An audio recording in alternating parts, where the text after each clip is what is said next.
मित्रों, आज फिर एक बार कोरोना वायरस की बात, वो इसलिए कि भारत की दहलीज पर भी दस्तक बिछ चुकी है। और हालांकि बहुत बड़े व्यापक स्तर पर ऐसा नहीं है कि इसका फैलाव हुआ हो, संक्रमण हुआ हो, ऐसा कुछ नहीं है। लेकिन उसके बावजूद क्योंकि दहलीज हमारी पर भी दस्तक बिछी है, तो थोड़ी सी और इस बारे में रोचक जानकारी और जो सूक्ष्म जानकारी वो हमें होनी चाहिए। मित्रों, पहले तो ये समझ लें कि कोरोना क्या है। कोरोना शब्द का मतलब होता है मुकुट, जिसे आप कोरोनेशन कई बार सेरेमनी भी कह देते हैं। तो ये मुकुट के आकार का ये वायरस होता है, इसलिए इसका नाम कोरोना वायरस पड़ गया। तो ये हमें जानना चाहिए कि आफ्टर नामकरण कैसे हुआ। दूसरा शब्द है मित्रों वायरस। इसका प्रयोग अक्सर जुकाम लगे तो भी वायरस, बुखार हो तो भी वायरस, हम हर जगह वायरस का प्रयोग करते हैं। तो वायरस शब्द का भी अर्थ हमें स्पष्ट ज़्यादातर लोगों को हम में से नहीं होता, मुझे भी नहीं था। तो मैंने भी कहीं पढ़ा, रेफरेंस लिया, तो रेफरेंस पता चला कि इसका मतलब यह है कि vital information resources under seize. Vital information resources under seize. तो ये जो है वाइटल इंफॉर्मेशंस को ग्रहण करने वाला या उन पर ग्रहण लगाने वाला जो ये वायरस है, इसको वायरस का नाम दे दिया गया। इसका पूरा नाम मैं आई रिपीट कि vital information resources under seize. तो ये वायरस जो है, अब ये मित्रों इसके भी कई तरह के हैं। अब कंप्यूटर के वायरस को और इस वायरस को आप ना मिलाइए, लेकिन बात वही है। कंप्यूटर का वायरस अपनी जगह है, ये वायरस अपनी जगह है। और मित्रों, इस वायरस के बारे में बड़े मिसकंसेप्शन भी हैं। मिसकंसेप्शन तो चलो उसका रेफरेंस तो मैं आपको बताऊंगा या आपसे जानकारी बांटूंगा ही, लेकिन इससे पहले थोड़ा सा जान ले कि चीन में अब संख्या बढ़ती जा रही है। और चीन के बाद अब अमेरिका अपने आप को बड़ा सुरक्षित समझता था, वहाँ भी दस्तक बिछ चुकी है। और कहा जाता है कि वहाँ भी लगभग 4 दर्जन जो हैं वो मौतें इससे हो चुकी हैं। और अब दुनिया का कमोबेश, आप बहुत गर्म देशों को छोड़ दीजिए, बाकी शेष सभी देश किसी न किसी स्तर पर इसकी लपेट में आ चुके हैं। मित्रों, सबसे बड़ी इस वायरस की कोरोना वायरस की मुसीबत ये है कि इसके लक्षण आम खांसी जुकाम जैसे हैं। इनको जल्दी जल्दी डिफ्रेंशिएट करना या पहले चरण में ही पकड़ लेना कई बार संभव नहीं होता, या संभव तभी होता है जब इसका टेस्ट हो। और इसके अलावा कोई भी ऐसा तौर तरीका नहीं है कि आप पहचान लें हाँ खांसी पुरानी हो गई है, ज़ुकाम है, छींकें हैं, बहुत आने लगी हैं, लगातार आती हैं। तो कई बार ये शक पड़ता है कि इस शक को निपटा दिया जाए। और टेस्ट में कभी लाख में से एक या करोड़ में से एक ये निकल आता है। तो इससे ज़्यादा नहीं होता। ऐसा नहीं है कि ये बहुत ज़्यादा फैल चुका है हमारे देश में। पैनिक ही होने की कोई ज़रूरत नहीं है। मित्रों, पैनिक सबसे बड़ा हमारा दुश्मन क्यों है? आप अंदाज़ा लगाइए कि हमने अपने दुख को भी हम लोग बेचते हैं, अपनी मुसीबतों को भी हम लोग बेचते हैं, उनकी भी हाट लगा लेते हैं। अब इसी कोरोना वायरस के बहाने से इतना पैनिक क्रिएट हुआ है कि अब जो ये एयर प्योरीफायर हैं, इनकी भी सेल जो है, बिक्री, आप हैरान होंगे कि 300 गुना ज़्यादा एकदम से हो गई है। अब इसी बहाने वाटर प्योरीफायर भी ज़्यादा बिकने लगे हैं। जैसे दुनिया भर में हमने ये कसम ले ली है कि हम हवा भी है वो शुद्ध कर लेंगे अपने अंदर जाने वाली, और जो पानी है जो भी हम पिएंगे वो भी हम शुद्ध पिएंगे। ये दोनों चीज़ें मित्रों मुमकिन नहीं हैं, संभव नहीं है। हमारे जैसे देश में जहाँ अब भी गरीबी रेखा से नीचे जो बहुत बड़ा तबका ज़िंदा है, और वो लोग इसके बारे में, वाटर प्योरीफायर या एयर प्योरीफायर के बारे में बिल्कुल कोई जानकारी उनके पास नहीं। जानकारी हो भी जाएगी तो उनके लिए प्राथमिकता रोटी, कपड़ा और मकान की है, फिल्म बनाने तक नहीं है ज़िंदगी में।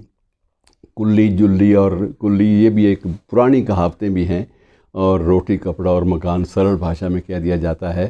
तो मित्रों, ये सबसे बेसिक बुनियादी ज़रूरतें हैं। उन बुनियादी ज़रूरतों में कहीं एयर प्योरीफायर या वाटर प्योरीफायर नाम की चीज़ें नहीं आती। लेकिन बहरहाल जो मार्केटिंग के लोग हैं, जो बाज़ार के लोग हैं, उनके सामने प्राथमिकता होती है कि एक हुआ खड़ा हुआ है कोरोना वायरस का, तो उसके नाते से उसके एवज़ में अगर कुछ मुनाफा कमाया जा सकता है, ज़्यादा एयर प्योरीफायर बेच के या ज़्यादा जो वाटर प्योरीफायर बेच के कुछ मुनाफे ज़्यादा कमाया जा सकता है, कई गुना ज़्यादा एकदम से बात बढ़ सकती है, तो वो करते हैं।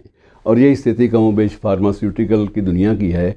वहाँ भी दुनिया भर की जो दवाइयाँ हैं खांसी ज़ुकाम वाली, उनमें कुछ चीज़ें मिलाकर, प्रयोगात्मक रूप से कुछ चीज़ें मिलाकर उसके बाद उनका प्रयोग शुरू करवा दिया। और कई जगह गलत खांसी ज़ुकाम की दवाइयों से ये भी सुनने में आया कि बहुत सारी ज़िंदगियां जो है वो भी समाप्त हुई।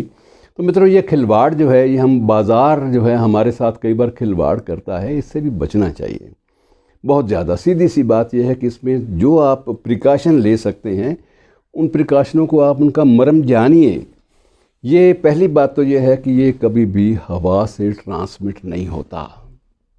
ये बात जहन में रखिए कि हवा से ये ट्रांसमिट नहीं होता, और अगर मेटल पर कहीं ये वायरस लग भी गया है तो मेटल पर भी ये 12 घंटे सिर्फ रहता है, 12 घंटे के बाद अपने आप समाप्त हो जाता है। इसकी उम्र इतनी है। और किसी फैब्रिक पर है, किसी कपड़े पर है ये वायरस, उसमें जो है उसमें इससे भी कम वक्त लगता है। कुछ घंटे में ये वायरस कपड़े से भी उड़ जाता है, समाप्त, इसका प्रभाव ख़त्म हो जाता है। हाथों पर लगता है तो 10 मिनट में वो वायरस समाप्त हो जाता है। और सबसे बड़ी बात यह है कि जब भी टेम्परेचर 26-27 डिग्री तक पहुंचता है तो ये वायरस अपने आप ही समाप्त हो जाता है। आने वाली गर्मियों में अच्छी खबरें सुनने को मिल सकती हैं कि और बीमारियां तो बेशक फैलें, लेकिन ये कोरोना वायरस नाम की चीज़ हमारे देश में, जहां 26-27 का टेम्परेचर आम पहुंच जाता है, वहाँ इसका कोई ख़तरा नहीं रहेगा।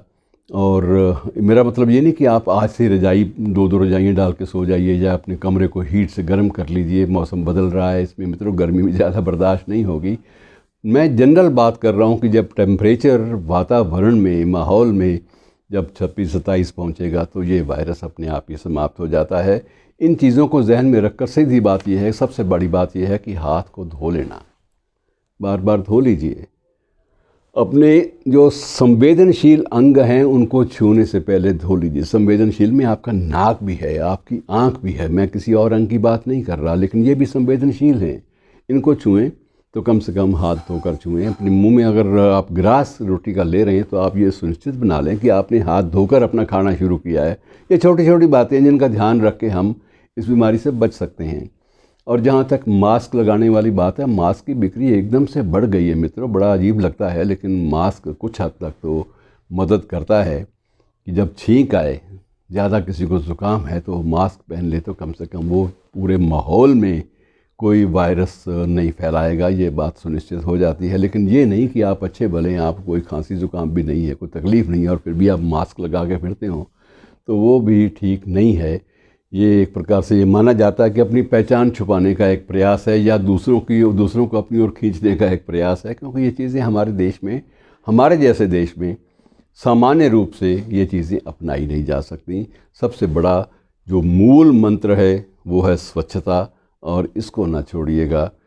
इसका स्वच्छता अभियान के साथ कोई रिश्ता हो या ना हो, लेकिन कोरोना वायरस के साथ ज़रूर रिश्ता है मित्रों। बचना है तो हाथ धोते रहिए। और शुक्रिया, ये छोटी मोटी जानकारियाँ आपकी मदद करेंगी सुखी ज़िंदगी में। और बहुत ज़्यादा पैनिकी ना होइए, ये मेरा विनम्र आग्रह है। शुक्रिया।